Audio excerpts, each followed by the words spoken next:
Here's Elliot Wolf from the Shefty Cast on whether or not the Giants and the Vikings' efforts to move up to get, supposedly, Drake Maye will make you more confident and made you more confident in putting Drake Maye's name on the card at number 3.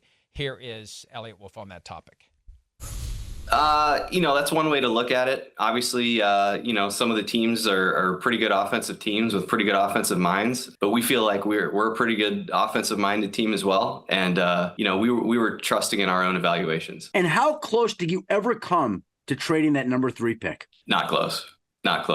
I mean, we were listening throughout the process. We weren't stringing these teams along. It just, no one ever, like, the opportunity to pick Drake superseded anything that anyone offered. Well, and Mike Reese of ESPN reported the offers recently, and they really weren't offers that would cause you to say, maybe we should trade in the ability to draft Drake Maye and take what we're getting. For the Giants, it was a flip-flop of 3 and 6, and I can't remember. It wasn't much beyond that. If anything, it might have been, I think it was a 3 and 6 flip-flop, maybe a future 1, and then the Patriots gave some things back to the Giants, if I'm recalling correctly, and there's a chance I'm not. The Vikings offer was not anything that would make you say, damn, you got to take that offer.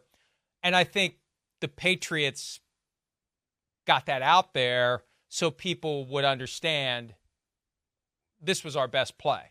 This was our best play, to take Drake Maye and see what he turns into. And just like we were discussing earlier as it relates to Jaden Daniels, we'll find out what he can do. And they're setting up this idea, Charean, in New England that there's open competition because they may want to put Jacoby Brissett on the field to let Drake Maye get better because you want to make sure he's ready when you put him out there. Because like I said earlier, there's no going back once you put that young player out there on the field as your starting quarterback. Yeah, that's a legitimate one, Mike, where you could see Drake Maye sitting for a handful of games just to get his feet underneath him, learn the offense, all those sorts of things.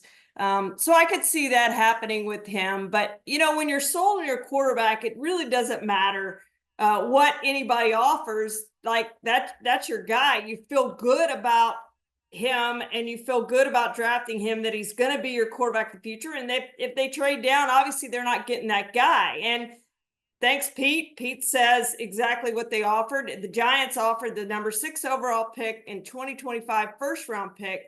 Vikings were ultimately willing to part with number 11 and number 23, along with the 2025 first rounder in exchange for the 3rd pick and 2 mid-round selections from New England. The Vikings picks, obviously, that would have been the way to go if you were going to go. But then you drop down to 11 and you're not getting your quarterback. So they wanted a quarterback. They needed a quarterback. They had to have the quarterback. So you're not going to You're not going to trade out of that spot when you really need a quarterback, Mike, and you're sold on the guy who's there, which was Drake Maye.